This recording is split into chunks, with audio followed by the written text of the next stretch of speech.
Assalamualaikum warahmatullahi wabarakatuh.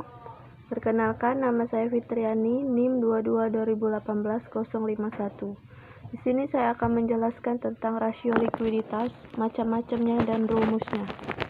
Pengertian dari rasio likuiditas itu tersendiri adalah menurut Fred Waster, rasio yang menggambarkan kemampuan perusahaan dalam memenuhi kewajiban utang atau yang bisa disebut utang jangka pendek. Artinya, apabila perusahaan ditagih, perusahaan akan mampu memenuhi hutang tersebut, terutama utang yang sudah jatuh tempo. Atau, dalam arti lain, rasio likuiditas berfungsi untuk menunjukkan atau mengukur kemampuan perusahaan dalam memenuhi kewajiban yang sudah jatuh tempo, baik kewajiban dalam pihak luar perusahaan maupun wajib dalam perusahaan. Tujuan dan manfaat rasio itu tersendiri adalah: yang pertama, mengukur kemampuan perusahaan membayar kewajiban atau utang yang segera jatuh tempo pada saat ditagih. Yang kedua, untuk mengukur kemampuan perusahaan membayar kewajiban jangka pendek dengan aktiva lancar secara keseluruhan. Yang ketiga, mengukur kemampuan perusahaan membayar kewajiban jangka pendek dengan aktiva lancar tanpa memperhitungkan sediaan atau piutang. Yang keempat, untuk mengukur atau membandingkan antara jumlah sediaan dengan modal kerja. Yang kelima, mengukur beberapa besar uang kas yang tersedia untuk membayar utang. Yang keenam, sebagai alat perencanaan masa depan terutama yang berkaitan dengan perencanaan dan utang. Yang ketujuh, melihat kondisi dan posisi likuiditas perusahaan dari waktu ke waktu dengan membandingkannya untuk beberapa periode. Manfaatnya bagi pihak luar perusahaan adalah bermanfaat untuk menilai kemampuan perusahaan dalam membayar kewajiban perusahaan pada pihak ketiga. Hal ini tergambar dari rasio yang dimiliki. Jenis-jenis dari rasio itu tersendiri adalah: yang pertama, rasio lancar, yang bisa disebut current ratio, atau yang kedua, rasio sangat lancar, bisa disebut quick ratio atau acid test ratio. Yang ketiga, rasio kas atau cash ratio. Yang keempat, rasio perputaran kas. Dan yang terakhir, inventory to net working. Pengertian dari rasio lancar itu tersendiri adalah rasio yang mengukur kemampuan perusahaan dalam memenuhi kewajiban jangka pendek atau utang yang segera jatuh tempo pada saat ditagih secara keseluruhan.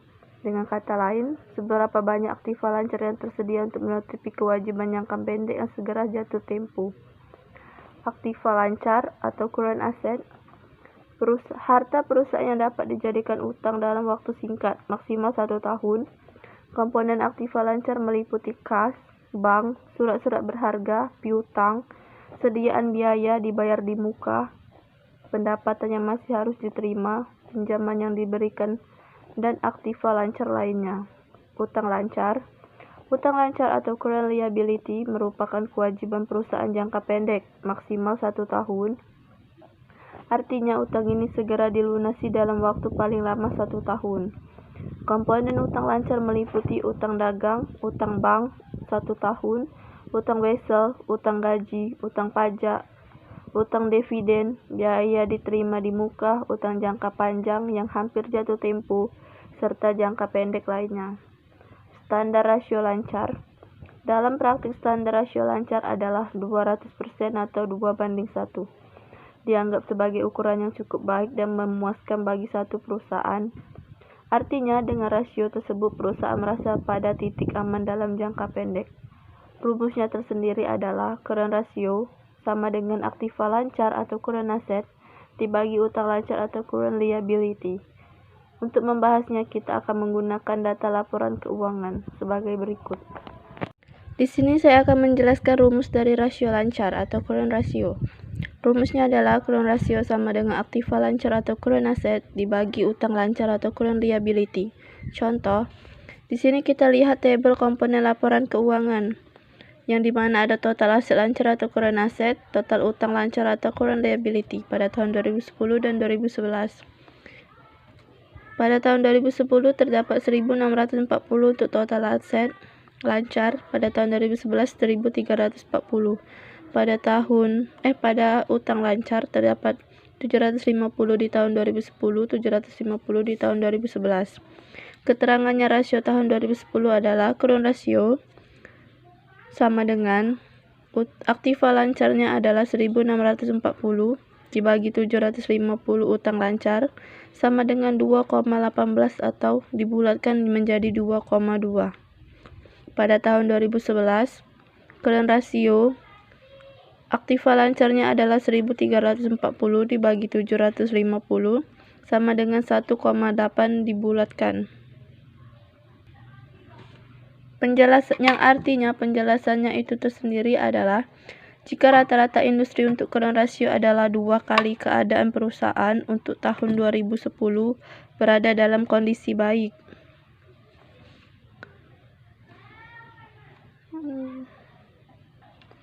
Mengingat rasionya berada di atas rata-rata industri, namun pada tahun 2011 kondisinya kurang baik jika dibandingkan dengan perusahaan lain karena rasionya di bawah rata-rata industri yaitu 1,8.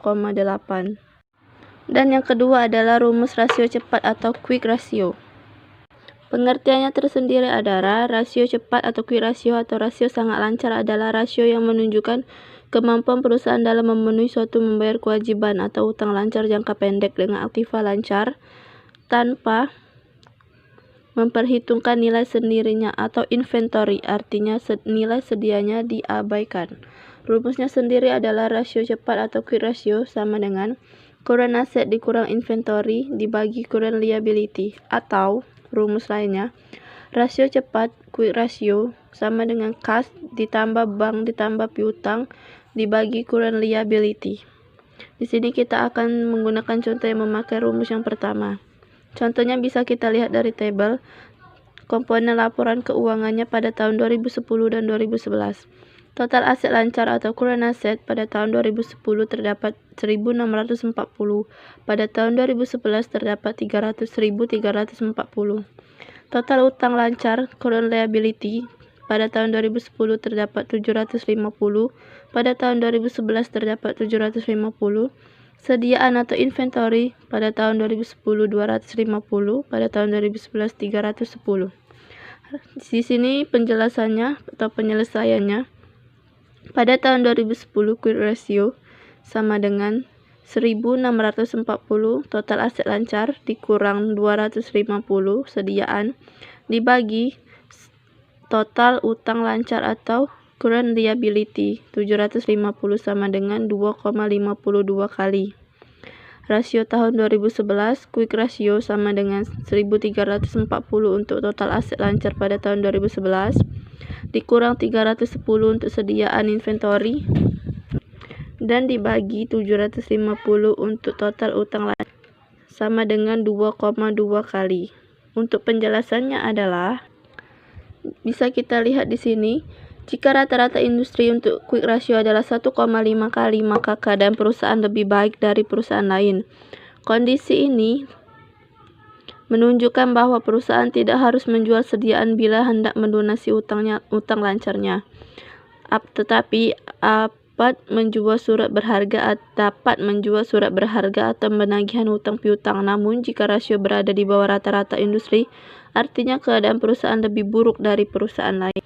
Yang ketiga adalah rasio cash atau cash ratio. Rasio cash alat bagi perusahaan untuk mengukur berapa besar uang yang benar-benar siap untuk digunakan untuk membayar utangnya. Artinya, perusahaan tidak perlu menunggu untuk menjual atau menagih utang lancar lainnya, yaitu dengan menggunakan rasio lancar. Rumusnya adalah cash ratio sama dengan cash or cash equivalent dibagi current liability. Atau rumus yang kedua, cash ratio sama dengan cash plus bank dibagi current liability. Contoh bisa kita lihat dari tabel ini adalah komponen laporan keuangan 2010-2011 sama seperti yang tadi. Total aset lancar atau current asset pada tahun 2010 terdapat 1.640, pada tahun 2011 terdapat 1.340. Total utang current liability 2010 750, 2011 750, cash 250, 260, giro atau bank 350, 300. Rasio pada tahun 2010-nya adalah cash ratio sama dengan 250 untuk cash. Kita menggunakan rumus yang ini ya.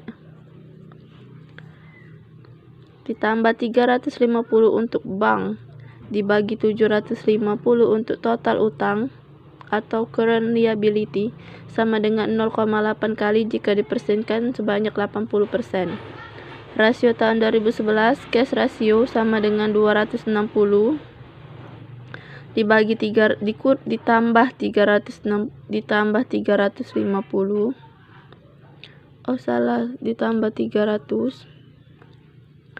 dibagi 750 sama dengan 0,740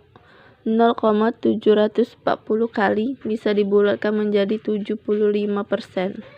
Penjelasannya, jika rata-rata industri untuk cash ratio adalah 50%, maka keadaan perusahaan lebih baik dari perusahaan lain. Namun, kondisi rasio kas terlalu tinggi juga kurang baik karena ada dana yang menganggur yang tidak tahu belum digunakan secara opsional. Yang ketiga adalah rumus perputaran kas. Atau yang keempat, rumus perputaran kas adalah rasio perputaran kas penjualan bersih dibagi modal bersih. Contoh komponen laporan keuangan pada tabel di sini: penjualan bersih atau net sales, total aset lancar current asset, total utang lancar atau current liability pada tahun 2010 dan 2011. Rasio tahun 2010 sama dengan rasio perputaran kas sama dengan 5.950 penjualan bersih pada tahun 2010 dibagi 1.640 pada total aset lancar dikurang 750 pada total utang lancar atau current liability sama dengan 6,68 atau bisa dibulatkan sebanyak 7 kali. Rasio tahun 2011 rasio perputaran kas 5.550 dibagi 1.340 dikurang 750 sama dengan 9,4 atau 10 bisa kita bulatkan sebanyak 10 kali. Penjelasannya, jika rata-rata industri untuk perputaran kas adalah 10%, maka keadaan perusahaan pada tahun 2010 kurang baik